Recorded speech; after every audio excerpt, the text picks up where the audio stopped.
एक ने लिया नामांकन वापस, अब चुनावी मैदान में 13 उम्मीदवार है आमने सामने। नमस्कार, आप देख रहे हैं एसएसएन न्यूज, मैं रंजना। घाटशिला उपचुनाव से पहले चुनाव आयोग ने अंतिम अधिसूचना जारी की है। आपको बता दें कि अधिसूचना के अनुसार घाटशिला उपचुनाव में अब कुल 13 प्रत्याशी चुनावी मैदान में हैं। शुक्रवार को एक उम्मीदवार ने अपना नामांकन वापस ले लिया, जिसके बाद प्रत्याशियों की संख्या 13 रह गई।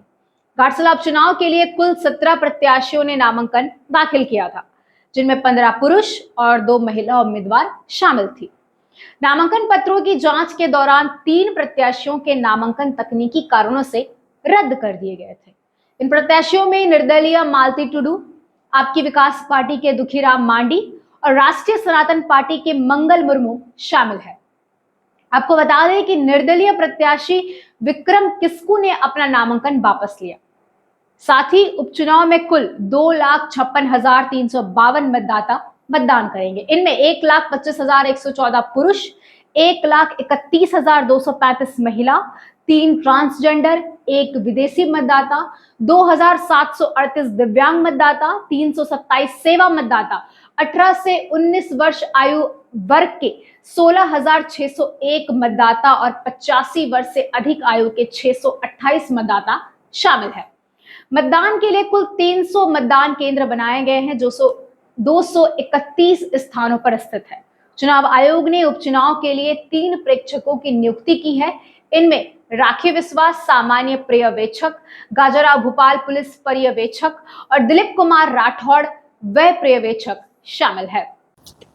सबसे पहले तो आज के इस प्रेस कॉन्फ्रेंस में आप सभी का स्वागत है। तो जैसा कि आप सभी जानते हैं, जो विड्रॉल की अंतिम तिथि थी वो आज थी 3 बजे तक।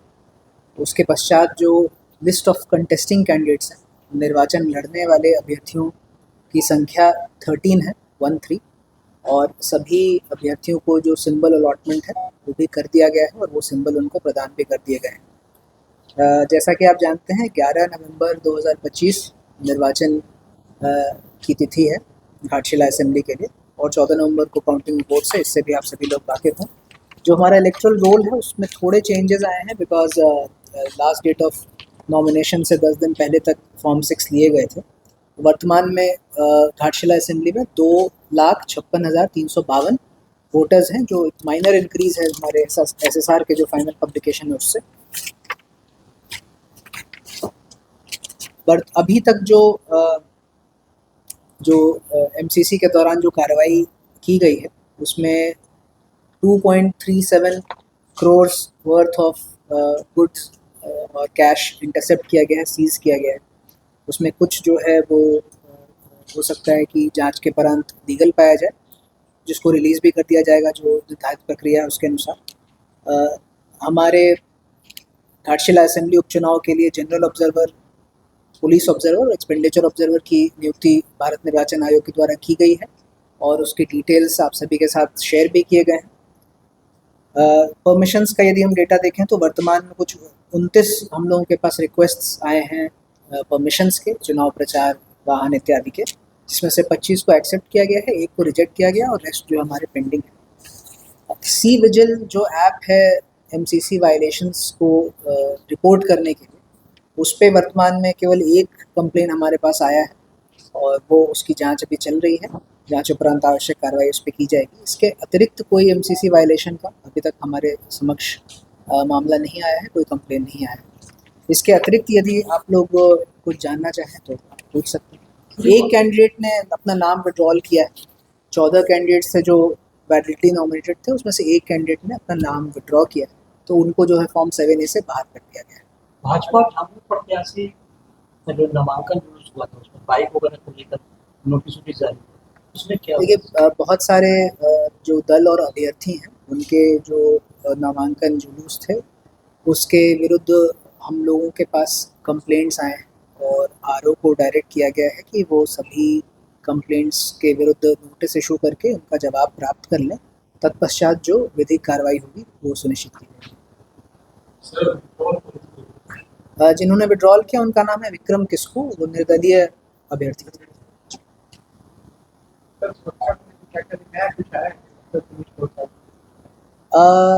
हम लोगों को एक्सपेक्टेड है कि जो निर्वाचन की तिथि है उससे 15 दिन पूर्व जो हमारे CAPF के जो कंपनीज हैं वो आना शुरू हो जाएंगी। हो सकता है कि सारी कंपनीज एक ही दिन ना आए, एक दो दिन आगे पीछे हो, बट 15 डेज पहले से कंपनियाँ आनी शुरू हो जाएंगी और निर्वाचन के 10 दिन पहले सारी कंपनीज आ जाएंगी। देखिए अभी तक जो मेरी जानकारी है, आई थिंक 10 कंपनीज CAPF की हम लोगों को प्राप्त होगी, है ना, 10 कंपनीज प्राप्त होंगी CAPF सेंट्रल फोर्सेस की। बाकी जो हमारे DAP के जवान हैं, होमगार्ड के जवान हैं, वो सभी प्रमुख रहे। ये एग्जैक्ट संख्या आपको आरोही बता पाएंगे कि कितने नोटिस उन्होंने जारी किए हैं। ये एग्जैक्ट संख्या हमारे पास नहीं है, बट हमारा जो इंस्ट्रक्शन है वो क्लियर है कि कहीं भी यदि MCC वायलेशन या कोई और भी कंप्लेंट्स आते हैं जो डायरेक्टली MCC वायलेशन से रिलेटेड ना हो बट किसी लॉ का वायलेशन हो रहा हो, तो उसमें जो वैधानिक कार्रवाई है वो सुनिश्चित की जाए।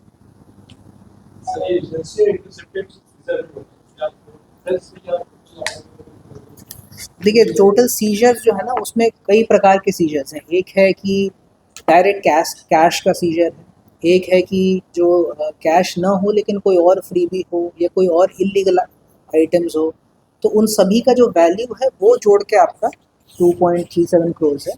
और ये जो इंटरसेप्टेड सीजर 32.1992 है, ये कैश का सीजर।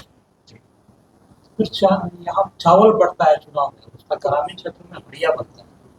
कि किसी भी प्रकार का फ्रीबी हो, चाहे चावल हो, अल्कोहल, लिकर किसी भी प्रकार का हो या किसी अन्य प्रकार का कोई भी फ्रीबी या कोई भी इलीगल मटेरियल हो, वो सभी MCC वायलेशन के दायरे में आएंगे और ऐसा कोई भी कंप्लेंट रिसीव होने से कठोर कार्रवाई की जाएगी। सर शेयर कर सकते हैं कितना मतदान केंद्र? अभी देखिए 300 हम लोगों के मतदान केंद्र जो टोटल है उनकी वल्नरेबिलिटी मैपिंग कंप्लीट कर ली गई है, परंतु जो फाइनल वल्नरेबिलिटी का फॉर्म इशू होता है वो CEO ऑफिस से होता है। तो हम लोगों ने जो हमारे स्तर से कार्रवाई करनी है वो प्रेषित कर दिया है। बहुत जल्दी वहाँ से फाइनल इशू हो जाएगा तो संख्या बताने की स्थिति में हम लोग रहेंगे। सर, 20 से 50 साल के ये इसको 2% बढ़ाने में इनकी भूमिका होगी। यहाँ पर 1,80,000 तकरीबन 90,000 के आसपास। क्या देख रहे हैं पिछली बार की तुलना कितना हो? देखिए पिछली बार जो घाटशिला असेंबली इलेक्शंस हुए थे, जनरल इलेक्शंस, उसमें जो वोटर टर्नआउट था वो बहुत अच्छा था। हम लोग का प्रयास ये रहेगा कि जहाँ जिस भी पोलिंग स्टेशन पे अच्छा वोटर टर्नआउट हुआ था वो कंटिन्यू रहे। और जैसा मैंने आपको पहले ही बताया था कि 24 पोलिंग स्टेशन ऐसे थे जहाँ 60% से कम वोटर टर्नआउट था। तो हमारा ये लक्ष्य रहेगा कि इस बार वो भी जो हमारे असेंबली का एवरेज है वहाँ तक पहुँचने का हम लोग का प्रयास रहेगा। और इस संबंध में एक्सटेंसिव स्वीप एक्टिविटीज़ उन पोलिंग स्टेशंस पे की जा रही है। थोड़ा रैशनलाइजेशन भी हुआ है जिससे हम लोग को उम्मीद है कि वोटर टर्नआउट उन पोलिंग स्टेशन पे ही बढ़ेगा। और जैसा आप बता रहे हैं, जो फर्स्ट टाइम वोटर्स जितने, हम लोग की अपील सभी से रहेगी कि बिल्कुल मतदान जो प्रक्रिया है उसके प्रति उदासीनता नहीं दिखाएं और अपने जो अधिकार हमें कॉन्स्टिट्यूशन ने दिया है उसको एक्सप्रेस करें और जरूर मतदान करने मतदान केंद्र पर आएँ। दूसरा चक्कर 70 से 100 साल के तकरीबन 9,300 वोटर्स और ये ज़्यादा से ज़्यादा मतदान केंद्र पहुंचे, उसको लेकर क्या? देखिए जैसा मैंने आपको बताया कि जितने भी मेरे ऐसे सीनियर सिटीजन्स हैं, कुछ सीनियर सिटीजन्स ने होम वोटिंग के लिए ऑप्ट किया है तो उनको तो होम वोटिंग कराया जाएगा। जिन्होंने होम वोटिंग के लिए नहीं भी ऑप्ट किया है उनके लिए भी ट्रांसपोर्ट की व्यवस्था हम लोग कराएंगे, ताकि वैसे वोटर्स जिनको मोबिलिटी का कोई इशू है, न केवल सीनियर सिटीजन बल्कि दिव्यांग भी, तो सिर्फ इस कारण से कि वो मोबिलिटी नहीं का इशू है परंतु वो पोलिंग स्टेशन पे जाना चाह रहे हैं, तो ये फिर हम लोग की जिम्मेदारी होगी, हम लोग ये सुनिश्चित करें कि उनको पोलिंग स्टेशन तक लाया जाए और जब उनकी मतदान की प्रक्रिया समाप्त हो जाए तो वापस भी उनको छोड़ा जाए। सर होम वोटिंग वाला कुछ फिगर है क्या? होम वोटिंग का फिगर फाइनल हो गया? फाइनल अभी नहीं हुआ है बिकॉज अभी वो 12D की प्रक्रिया जो है जारी है। सिंस आज ही कैंडिडेचर का फाइनल लिस्ट है तो हम लोगों को कुछ दिनों में जो फाइनल फिगर है वो होम वोटिंग 80+ वाले को सर 85 प्लस एंड जो लोकोमोटर डिसेबिलिटी या किसी और प्रकार की डिसेबिलिटी 40% से अबव। धन्यवाद सर। आप देख रहे थे SSA न्यूज। फिर मिलेंगे झारखंड व जमशेदपुर की ऐसी खबरों के साथ। तब तक के लिए हमारे चैनल को लाइक और सब्सक्राइब करना ना भूलें।